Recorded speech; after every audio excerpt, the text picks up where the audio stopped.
Alhamdulillah alladzi hadana bihadzal din wa huwa dinul al-Islam wa nusalli wa nusallim ala nabiyyina Muhammad wa huwa qudwatuna wa huwa nabiyuna nabiyyu Muhammad sallallahu alaihi wasallam wa ala alihi wa ashabihi wa man ittaba bi sunnatihi ila yaumiddin. Amma ba'd. Baik, alhamdulillah segala puji bagi Allah yang sudah mempertemukan kita semua di kajian Zoom online ini. Kembali kita bersyukur kepada Allah Subhanahu wa taala yang telah memberikan kepada kita begitu banyak kenikmatan dan juga kenikmatan yang harus dan juga patut kita syukuri, yaitu adalah kenikmatan iman dan juga kenikmatan Islam, ya. Dan agama Islam inilah agama yang paling sempurna. Sebagaimana yang disebutkan di dalam ayat Al-Quran, wa atakum min kulli ma sa'altumu wa in ta'uddu ni'matullah la tuhsuha. Dan ketika Allah Subhanahu wa taala memerintahkan kepada kita hamba-hambanya dari zaman Nabi Adam sampai nanti hari kiamat, ya, hamba terakhir yang diperintahkan untuk berkumpul dan juga disuruh untuk menghitung kenikmatan-kenikmatan yang diberikan dari Allah. Ya, jadi semua untuk menulis wa in ta'uddu ni'matallah la tuhsuha. Maka ketika Allah Subhanahu wa taala memerintahkan hal tersebut, kita tidak bisa menghitung satu-satu kenikmatan yang Allah berikan. Dan inilah kenikmatan yang patut kita syukuri, itu adalah kenikmatan iman dan juga kenikmatan Islam. Dan tentunya kenikmatan-kenikmatan lainnya seperti rezeki dan lain halnya itu adalah kenikmatan yang bonus yang diberikan dari Allah Subhanahu wa taala. Baik, kembali lagi, ya, bahwasanya dalam ilmu fikih itu adalah salah satu ilmu yang paling penting yang harus kita pelajari. Ya, tentunya ini adalah eh, ilmu yang berkaitan dengan rukun Islam. Ya, rukun Islam itu empat rukun Islam kita, ya kan, rukun Islam itu ada lima, keempat-empatnya itu berkaitan dengan fikih. Ya, ada sholat, puasa, zakat, terus haji. Wah, itu semua sudah masuknya ke ilmu fikih. Jadi kalau misalkan rukun Islamnya saja tidak sempurna, rukunnya ada yang kelewat, atau misalkan kita terlalu berlebihan dalam mengamalkan empat rukun ini, sholat, zakat, puasa, sama haji, maka amalan tersebut akan tertolak. Bisa, ya, bisa tertolak atau bisa menggugurkan amalan-amalan kita. Nah, seperti contohnya, kalau misalkan kita lebih ringkasnya, ya, seperti wudhu, kalau misalkan wudhu kita ini menggunakan air yang terlalu berlebihan, ya, maka itu akan masuk ke dalam bab mubazir, yang mana mubazir ini kan salah satu amalan dari syaitan. Innal mubazirina kanu minasyayatin. Ya, sesungguhnya orang-orang yang mubazir, yang boros-boros, ya, berlebihan dalam suatu hal, itu adalah dari amalan syaitan. Maka ketika kita wudhu, wudhu ini kan amalan soleh. Kita ingin sholat, kita ingin bersuci, kita ingin menghilangkan hadas kecil kita. Akan tapi ketika kita mengamalkannya dengan hulu, dengan berlebihan, maka itu seperti kita mengkantongi air, ya, yang mana air kantong tersebut ada salah satunya yang bocor. Ya, jadi ketika kita mengkantongi air, ya, airnya tersebut akan habis. Ya, pahala yang kita kumpulkan akan habis. Karena apa? Karena ada amalan yang bocor tersebut, ya, yang membuat kantong tersebut bocor. Maka kita harus memperhatikan itu. Ya, sama halnya ketika sholat. Sholat itu kita tidak boleh amalannya terlalu gulu. Ya, maksudnya Nggak boleh kita terlalu berlebihan. Imam sudah mengucapkan takbiratul ihram dan itu sudah terdengar oleh semua makmumnya, kita mengkeraskan. Ya. Seakan-akan kita ini paling khusyuk. Ya. Atau ketika sholat membaca surat Al-Fatihahnya, ya ketika imam sudah membaca surat Al-Fatihah, ya ada beberapa mazhab yang mewajibkan kita juga membaca surat Al-Fatihah ketika imam menjaharkan Al-Fatihahnya. Ya, atau selain menjaharkan yang sirri, sholat sirri seperti zuhur dan asar, ya, kita membaca surat Al-Fatihah masing-masing. Maka ketika kita membaca surat Al-Fatihah dengan suara yang lantang, keras, lalu sering diulang-ulang, contohnya sudah mengucapkan a'udzubillahi minasyaitonirrajim, diulang lagi a'udzubillahi minasyaitonirrajim, a'udzubillahi minasyaitonirrajim. Ini justru mengganggu. Justru sholat dia nggak khusyuk kalau seperti ini. Ini salah satu amalan yang tidak dibolehkan di dalam Islam. Ya, terlalu gulu. Atau dia sujudnya terlalu lama. Ya, ini ketika sholat, sujudnya terlalu lama. Tapi imam sudah duduk tahiyatul akhir atau tahiyatul apa yang awal. Ya, maka ini nggak boleh. Ya, kita sujud terlalu lama. Ya. Kan ini kita pingin berdoa di dalam sujud dan lain halnya. Oke, boleh ya. Tapi ketika imam sudah berdiri ya atau imam sudah duduk tahiyatul awal atau tahiyatul akhir ya, maka kita juga diperintahkan untuk mengikuti imam ya. Kalau misalkan kita ingin sujud yang lama, mending kita sholatnya sendiri saja ya. Kenapa? Karena ditakutkan ini menjadi gulu ya, tidak boleh atau bisa jatuh ke dalam hal ria ya. Maka ini harus kita hindari ya di dalam eh, beribadah.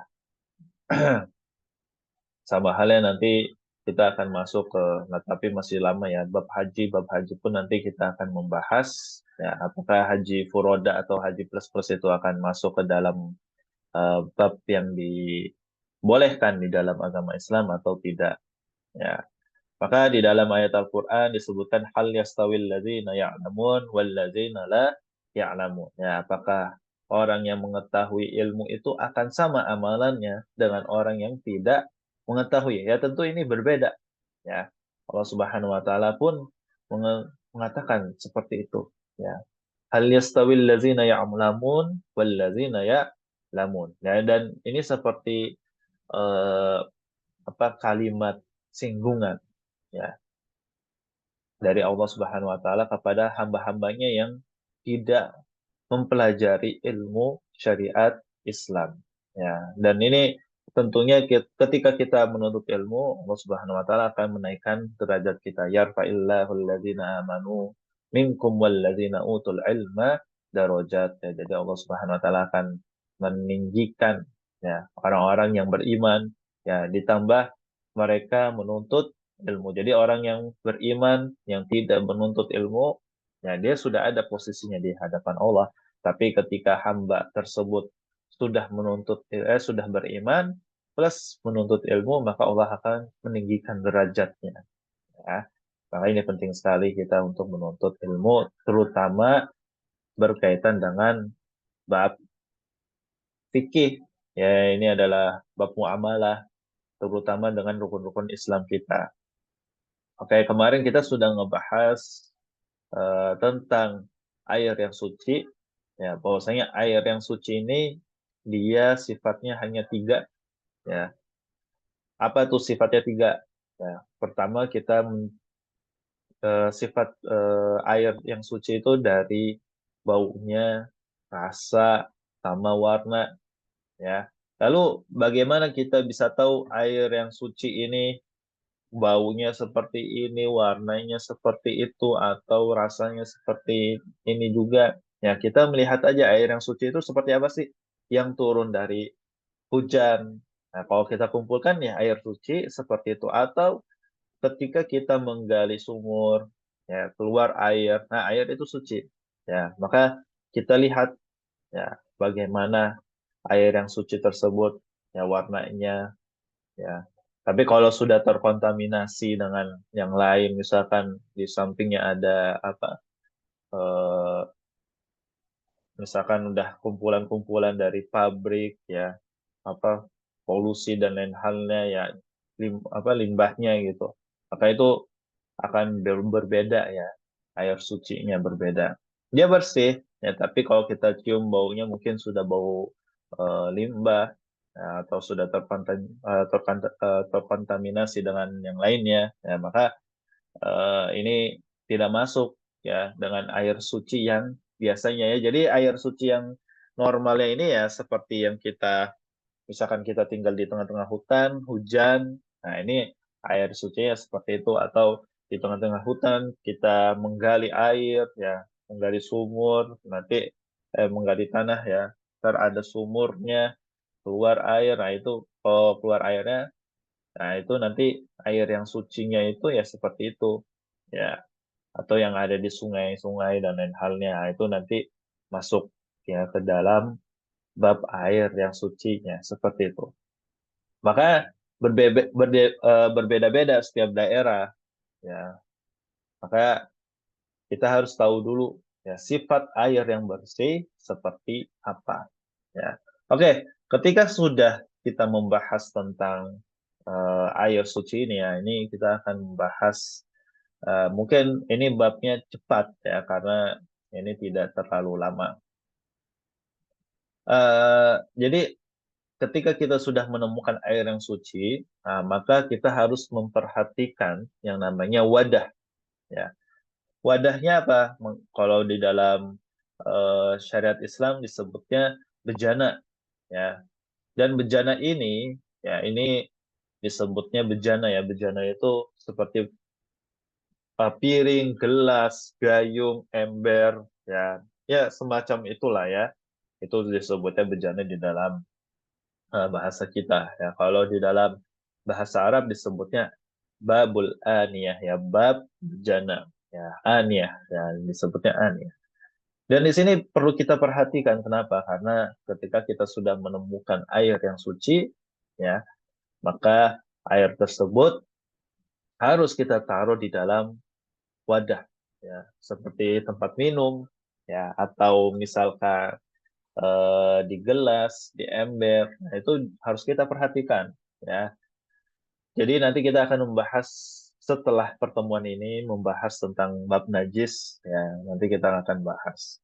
Oke, jadi di dalam Islam ya, di dalam syariat Islam kita membahas tentang bejana, dan bejana ini boleh dari apapun ya, terbuatnya dari apa saja ya.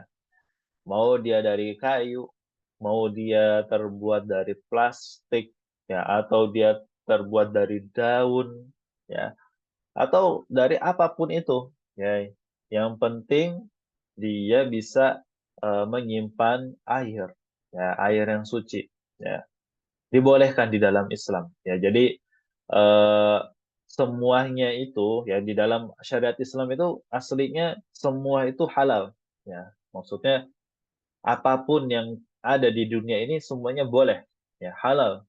Ya, kecuali yang sudah diharamkan, yang sudah ditetapkan di dalam syariat Islam ya. Semua makanan, semua hewan itu halal ya, kecuali yang sudah diharamkan di dalam syariat ya, seperti babi atau hewan-hewan yang bertaring, atau hewan-hewan yang dia itu najis ya, seperti halnya kalau hewan-hewan yang najis itu ya seperti anjing ya, atau hewan-hewan yang bertaring itu juga najis ya. Nah, jadi kita harus menghindari ya dari itu semua. Dan apapun yang sudah dijelaskan di dalam syariat Islam itu dibolehkan, ya aslinya dibolehkan, ya semua hal yang di dunia ini halal, kecuali yang sudah ditulis, apa yang haram, apa yang tidak boleh di dalam Islam.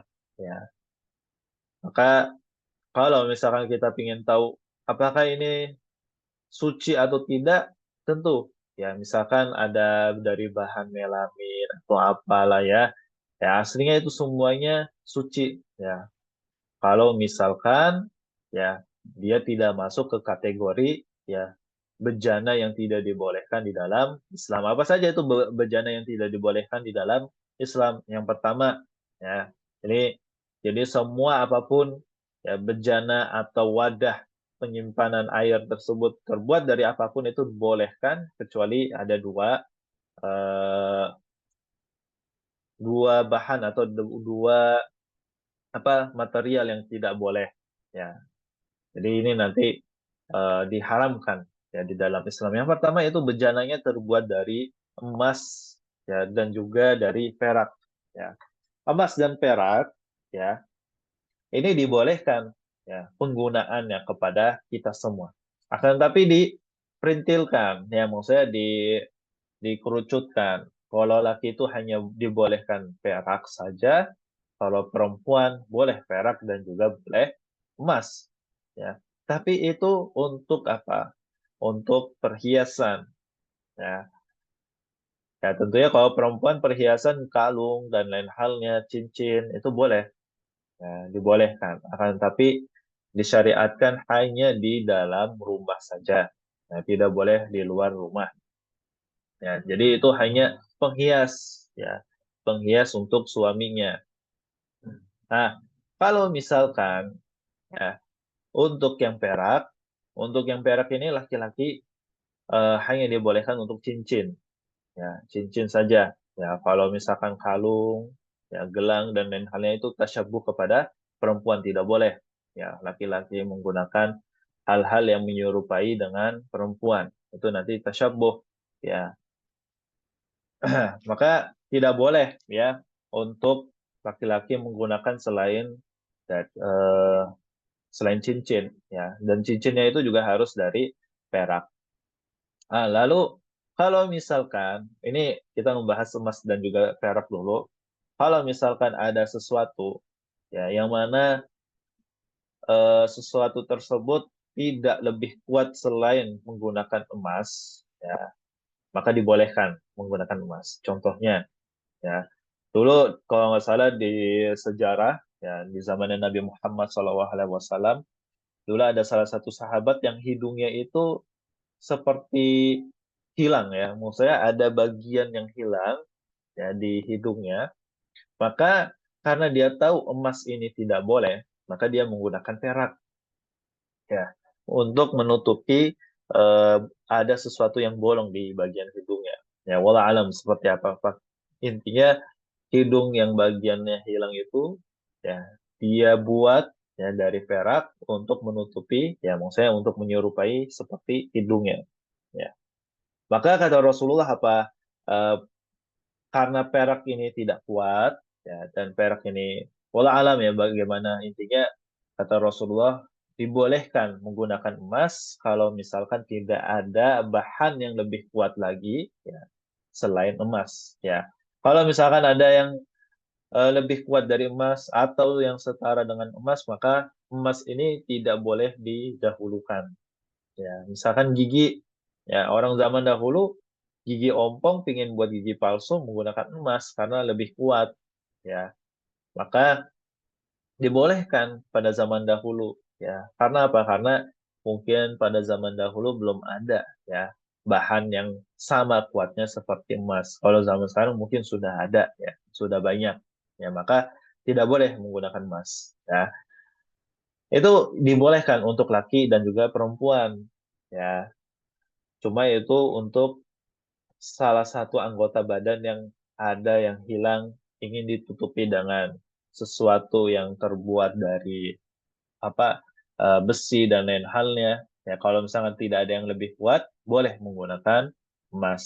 Ya, cuma eh, ulama eh, sekarang, ya ulama-ulama sekarang itu tidak membolehkan emas dalam bentuk apapun. Ya, karena apa? Karena itu seperti bentuk sosial. Ya, bentuk sosial kita. Misalkan kita menggunakan gigi emas, itu akan menunjukkan kita seperti orang kaya dan lain halnya. Maka ini tidak boleh. Ya, maka ulama sekarang itu tidak membolehkan menggunakan emas ya untuk bentuk apapun.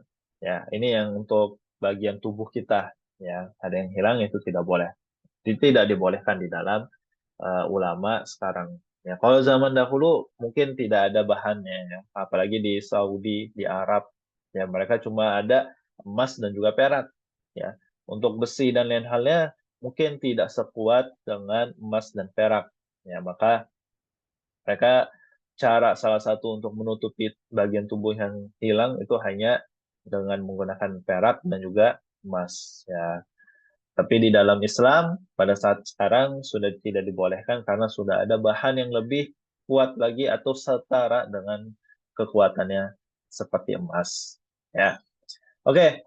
Jadi bejana apapun, ya, itu tidak boleh, ya, yang terbuat dari emas dan juga dari perak. Ya. Apapun itu, piring, gelas atau tidak keseluruhan, hanya sebagian saja. Misalkan piring hanya satu titik saja, ya di bagian piring tengahnya, ya itu kita kasih emas atau pinggirannya, pinggiran piring atau kalau di gelasnya itu di bagian pegangannya kita kasih perak, kita kasih emas, ya. Tapi seluruhnya selain itu sisanya menggunakan kaca dan lain-lain itu tidak boleh di dalam Islam, ya tidak dibolehkan. Ya. Dan apapun itu ya, kalau misalkan hanya dilapisi, ya hanya bagian terkecil, penambahan, ditambal dan lain hal itu tidak boleh ya, tidak boleh di dalam Islam. Tapi ini ada tapinya. Kalau misalkan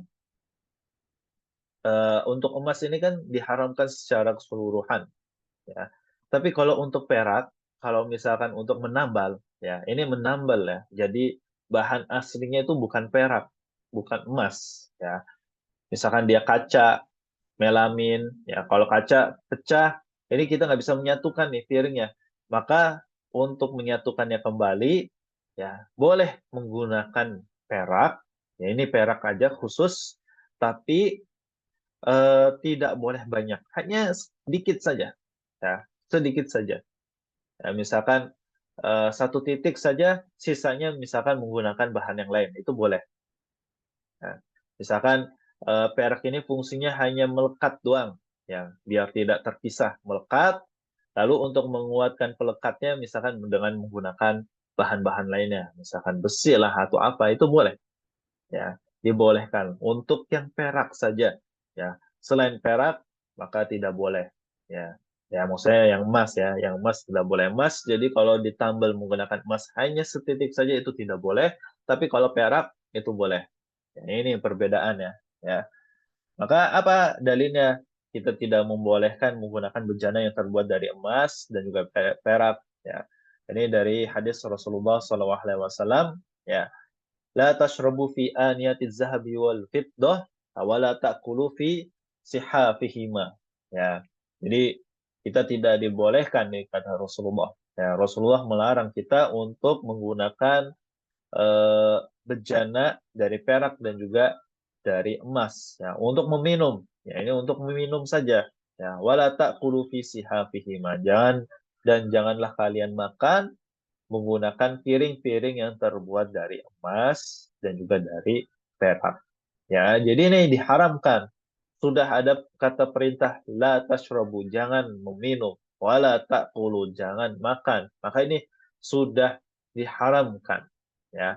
Lalu ada dalilnya lagi ya, yang selain itu. Nah, allazi yashrabu fi aniyatil fiddah ya, innama yujarjiru fi batnihi nari jahannam. Ya, barang siapa yang dia itu meminum ya dari bejana perak ya, innama yujarjiru ya fi batnihi nari jahannam. Sesungguhnya di perutnya itu yujarjir, ana lupa bahasa Indonesia ya. Mungkin seperti digerogoti atau dipanasi perut tersebut ya, ya dengan apa, dengan nari jahanam, dengan api jahanam, ya. Maka ini diharamkan di dalam Islam ya, kita menggunakan bejana yang terbuat dari perak. Lalu dalilnya yang menyebutkan boleh menggunakan ya. Bejana yang kita tambal dengan perak, tapi hanya sedikit saja. Ya, ini ada ya. Bahwasanya Rasulullah SAW ya, salah satu wadahnya, salah satu bejananya ya atau gelasnya ya itu pecah ya. Fattakhadha makana sya'bu ya fattakhadha makana sya'bi silsilati min fittah. Ya, maka Rasulullah SAW menjadikan ya tempat yang terpecah itu ya cabang dari yang terpecah itu ya Rasulullah SAW menjadikan sebagiannya itu disambung-sambung dengan perak ya seperti tadi yang Anda sebutkan ada piring pecah ya itu kan dia terbagi-bagi maka piring pecah itu disambungkan dikuatkan dulu dengan perak hanya satu titik ya kalau kita ngelas kan juga seperti itu ya kalau kita paham apa yang ngelas ya maka piringnya itu yang terpecah kita tempelkan dulu dengan perak tapi hanya satu titik saja ya tidak seluruhnya ya lalu sisanya maka menggunakan bahan-bahan yang lain. Nah, ini dibolehkan. Ya, hanya sedikit saja. Ya, tidak boleh melebihi. Ya, kalau sudah banyak, ya sudah hampir eh, mayoritas yang menggunakan perak ini tidak boleh. Ya, jadi kalau misalkan kita menggunakan bejana dari emas dan perak itu diharamkan secara mutlak. Lalu bagaimana kalau kita menggunakan bejananya orang-orang kafir? Ya, bejana orang-orang kafir, ya, kalau misalkan kita bertamu kepada orang-orang kafir, ya orang-orang selain agama Islam itu dibolehkan dan tidak najis, ya. Selama kita mengetahui bahwasanya itu bersih, ya bejananya, piring dan gelasnya.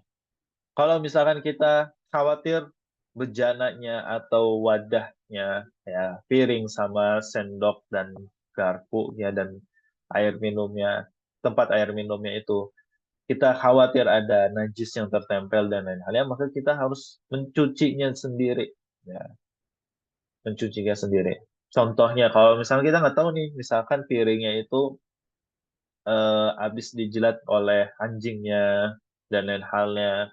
Nah, ini kan kita ada rasa was-was. Maka dibolehkan, ya dibolehkan untuk mencucinya dulu, ya baru kita menggunakannya. Atau kita sudah tahu si orang teman kita yang non Muslim ini sudah kita udah tahu oh dia baru cuci nih piring-piringnya dan lain halnya. Ya, ya sudah kita boleh menggunakan wadahnya mereka. Ya. Selama kita tahu ya, kita tahu bahwasanya piring dan garpunya dan sendoknya dan lain-lainnya itu tidak dalam keadaan najis dan kita tahu ya itu tidak dalam keadaan najis juga. Ya kalau misalkan kita khawatir maka harus dicuci. Nah, ini ya bahayanya kalau kita bertamu dengan orang-orang yang non muslim karena kita nggak tahu ya apakah digunakan sebelumnya dengan makanan babi dan lain hal itu kan sudah jelas najis ya maka kita harus lebih hati-hati lagi. Taib. Lalu yang kedua dan ini yang kedua ini kita dibolehkan ya menggunakan kulit ya kulit hewan ya hewan apapun ya tapi kalau misalkan untuk kulit hewan ini, ya, sebetulnya kulit hewan atau kulit hewan yang sudah meninggal itu semuanya najis. Ya, ini kita pahami dulu ya. Semua kulit hewan apapun itu semuanya najis, ya, kecuali kalau misalkan dia sudah didubik, ya, dubik itu sudah disamak, sudah dibersihkan, ya, itu boleh. Ya, jadi di dalam empat mazhab ya, hewan apapun ya, kulit hewan apapun kalau kulitnya itu sudah disamak ya, itu suci dan boleh digunakan ya.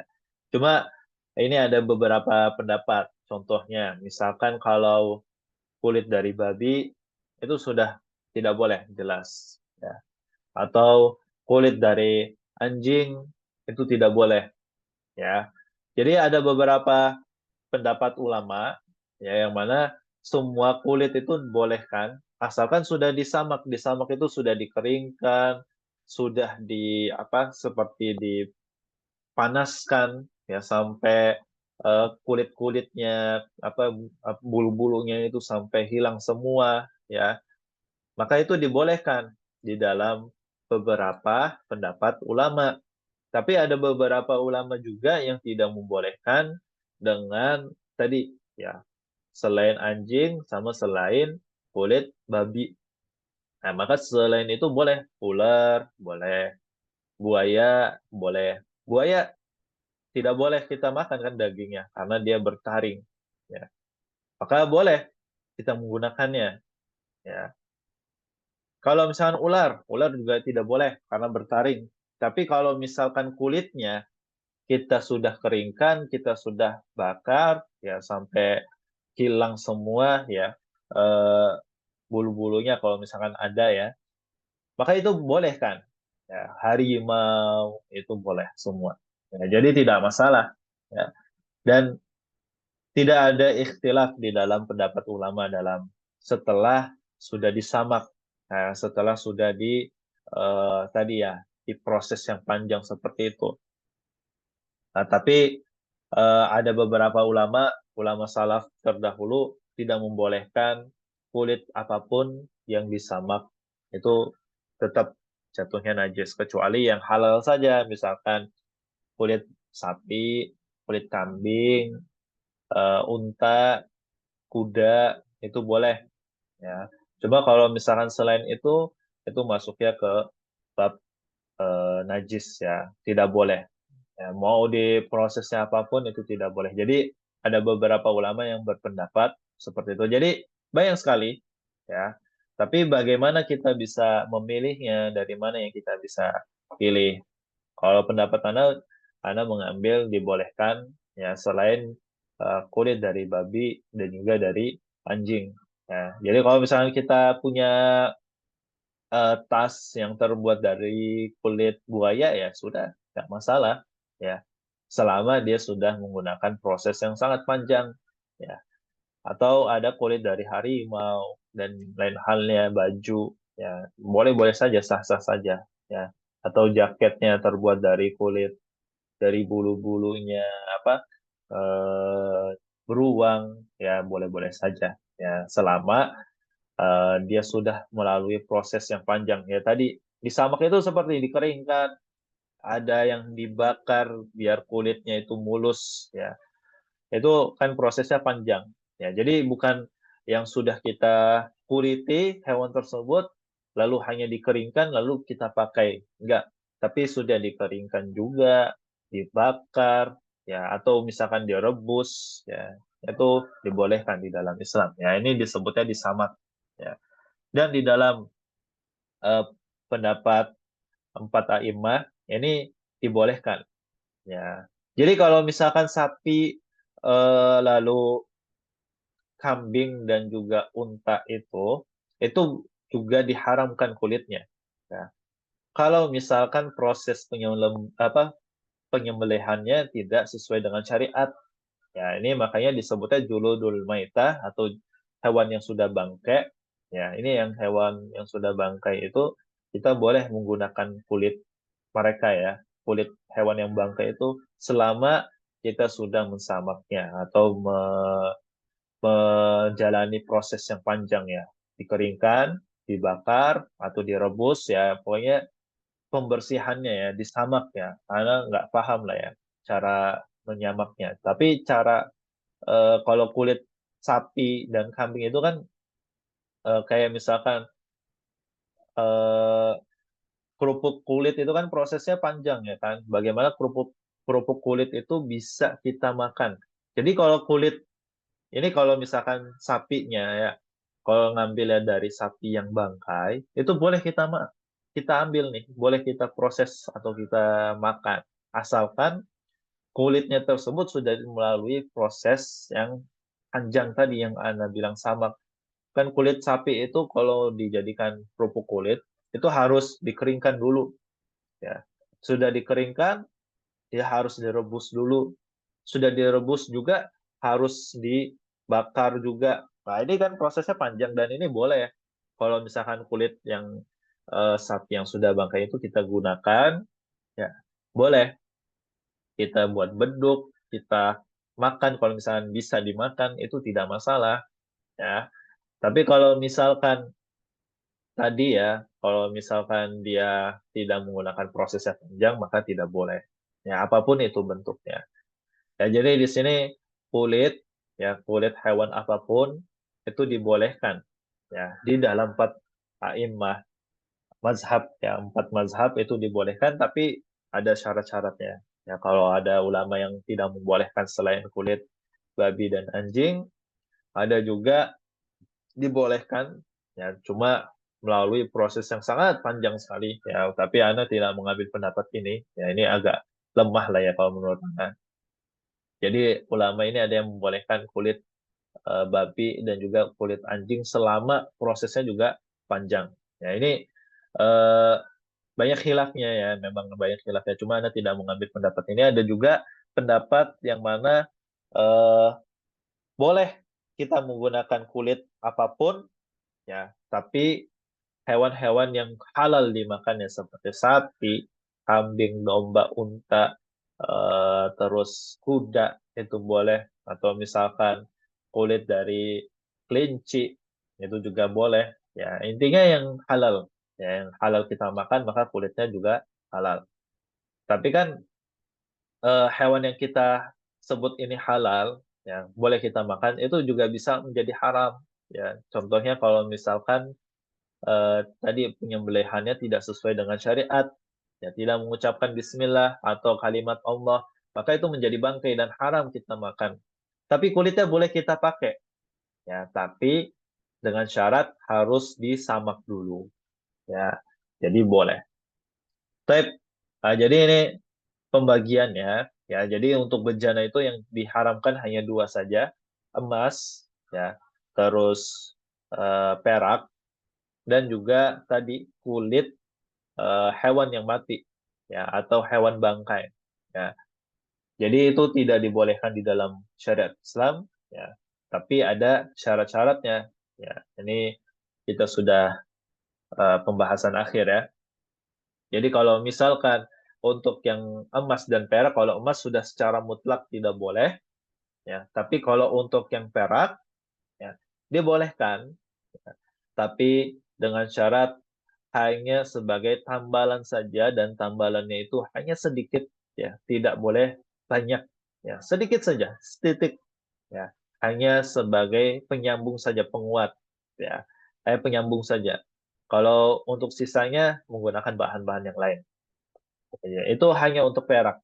Ya, kalau emas tidak dibolehkan.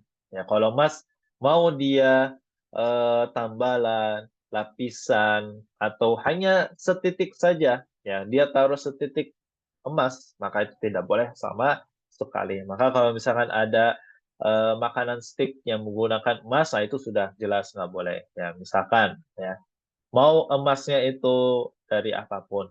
Ya. Tapi walau alam kalau emas yang bisa dimakan itu apakah memang ada emasnya di dalam atau tidak. Kalau ada emasnya di dalam tersebut, maka tidak boleh haram kita memakannya.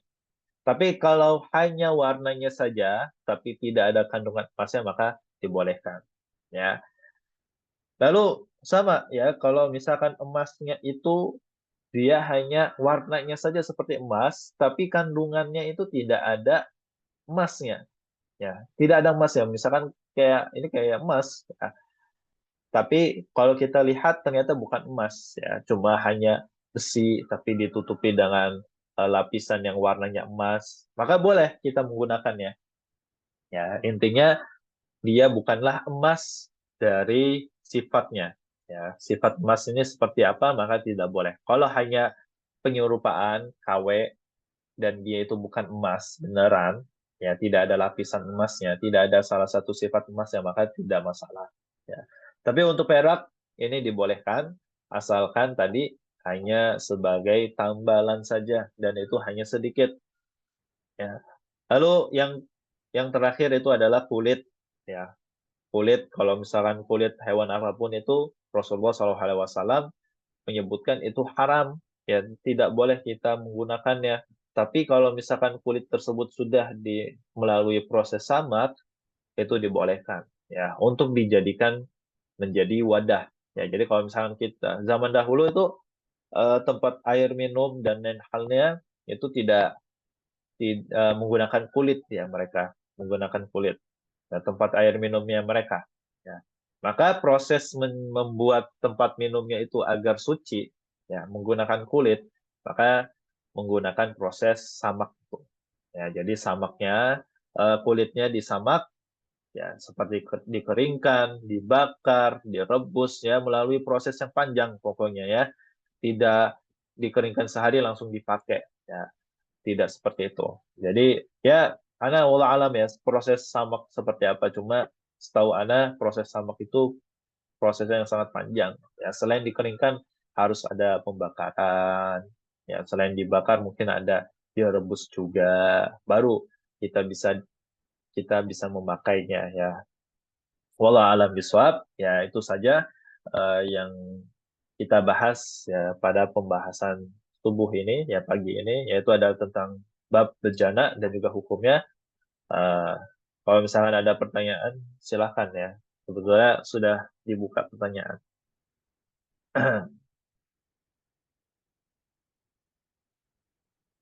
Baik, ada yang bertanya, benarkah sembelihan Muslim yang tidak sholat tidak halal dimakan, sedangkan sembelihan orang yang beragama Yahudi Nasrani halal dimakan? Apakah Muslim yang tidak sholat lebih buruk dari Yahudi dan Nasrani? Baik,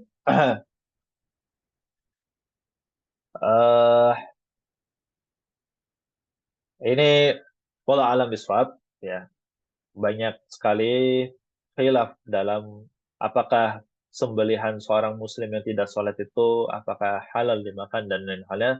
Akan tapi Anda berpendapat tidak masalah ya, tidak masalah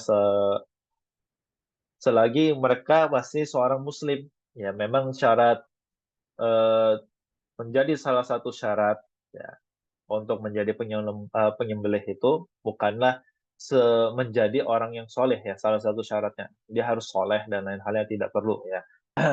Tapi untuk proses sembelihan untuk orang muslim yang tidak sholat itu tetap sah ya, asalkan dia menggunakan tadi kalimat-kalimat Allah ya, ketika dia menyembelih ya. Jadi tidak masalah ya. Makanya Anda tidak menaruh salah satu syaratnya seorang muslimnya harus rajin sholat 5 waktu dan lain halnya, tidak perlu ya. Yang penting dia seorang muslim dan tahu syarat dan tahu juga tata cara menyembelih ya, tidak masalah ya.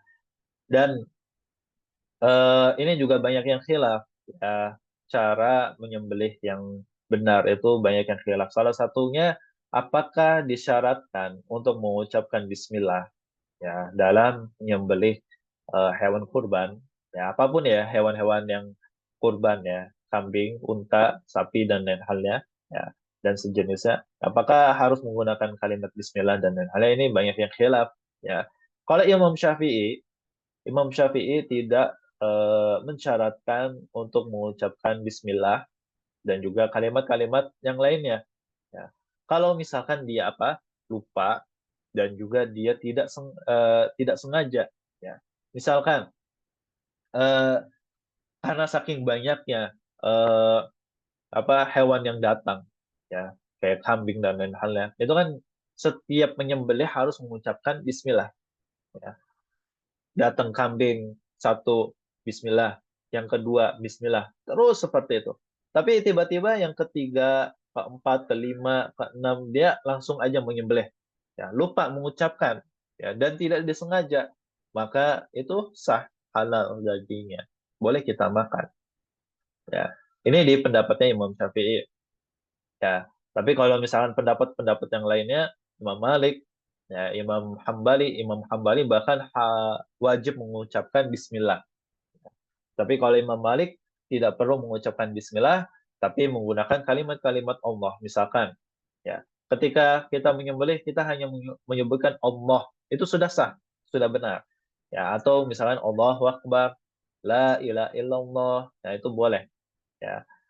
Jadi tidak masalah ya kalau misalkan dalam menyembelih eh, hewan kurban itu tidak perlu dia disyaratkan harus sholatnya 5 waktu dan lain halnya. Kita kan tidak tahu. Kita taunya dia Muslim dan dia biasa apa menyembelih hewan kurban dan dia tahu syarat-syaratnya itu sudah ya kita serahkan saja kepada mereka. Ya, jadi tidak perlu kita terlalu was-was apakah dia sudah sholat 5 waktu atau belum, ya nggak perlu. Ya, tinggalkan saja was-was tersebut ya. Agama Islam itu mudah, tidak perlu kita persulit. Ya. Makanya untuk orang-orang Yahudi dan Nasrani, apakah halal makanannya ini tetap ya halal. Ya, mau gimana pun prosesnya mereka, intinya kalau misalkan mereka orang Yahudi dan Nasrani ya sudah halal. Bismillah ya. Karena Rasulullah SAW pada zaman dahulu pernah dijamu ya sama orang Yahudi, dikasih daging kambing, dan Rasulullah pun tidak mempertanyakan apakah ini disebutkan kalimat Allah atau tidak menyembelihnya. Ya, walaupun orang Yahudi dan Nasrani itu sebetulnya memang menyebutkan kalimat tauhid ya. Mereka kan Tuhannya juga Allah ya, walaupun nabinya berbeda. Cuma sekarang orang Nasrani Tuhannya mereka itu bukan Allah, Yesus. Ya, jadi kan mereka menyembahkan, mereka mempersembahkan hewannya tersebut bukan untuk Allah, tapi untuk Yesus. Boleh nggak? Sah nggak? Sah tetap. Ya, tetap. Karena mereka masuknya ke agama Nasrani. Ya, walaupun sudah banyak pelencengan-pelencengan, Yahudi juga banyak pelencengan-pelencengannya. Ya, tapi tetap sah. Tidak masalah. Ya, jadi tidak perlu kita mempusingkan. Ya, pada zaman dahulu juga orang Yahudi sudah banyak perbedaan pendapat. Ya, sudah banyak cabang-cabangnya. Sudah ada Yahudi, misalkan Ortodoks ya, misalkan kalau di dalam Kristen ada Ortodoks, Protestan dan lain halnya. Mungkin Yahudi juga ada. Ya, tapi Rasulullah SAW tidak menyebutkan secara spesifik orang Yahudinya harus yang Yahudinya seperti ini enggak. Tapi selama dia agamanya Yahudi dan Nasrani sah, ya tidak masalah. Ya, wallah alam biswab. Ya, itu saja eh, dari Ana. Baik, ada lagi yang ingin bertanya? Mungkin 5 menit saja.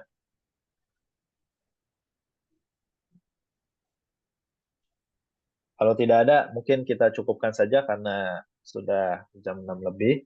Ya, insya Allah kita akan melanjutkan kembali minggu depan ya di hari Kamis lagi karena kita pindah hari ini hari Jumat karena kemarin masih ayam tasyrik ya. Jadi Anda pindahkan di hari Jumat ya. Insya Allah minggu depan kita lanjutkan kembali di bab eh, tentang hadas ya, tentang hadas, amalan-amalan hadas besar dan juga hadas kecil yang tidak dibolehkan di dalam syariat Islam ya. Apa saja ya hadas kecil itu yang dia tidak dibolehkan untuk mengamalkan, hadas besar juga apa yang tidak dibolehkan untuk mengamalkan sesuatu aja. Jadi ntar kita akan membahas itu di minggu depan, insya Allah kalau misalkan kita ada kesempatan.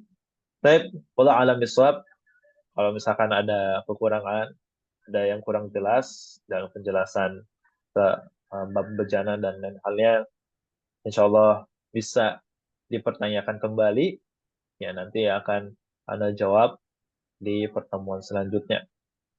Baik, para hadirin, jazakumullah khairan katsira yang sudah mendengarkan penjelasan tentang bab fikih ya, bab tentang bejana ini ya, jazakumullah khair yang sudah meluangkan waktunya pada subuh ini ya. Semoga Allah menambahkan amalan-amalan kita semua ya, menerima semua amalan-amalan kita ya, terutama amalan-amalan soleh ya, terutama ini juga amalan jihad fi sabilillah yang menuntut ilmu ya. Taib, kita tutup saja langsung dengan doa kafaratul majelis. Subhanakallahumma wa bihamdika asyhadu an la ilaha illa anta astaghfiruka wa atubu ilaik. Wabillah wa taufiq wal hidayah. Barakallahu fikum. Assalamualaikum warahmatullahi wabarakatuh.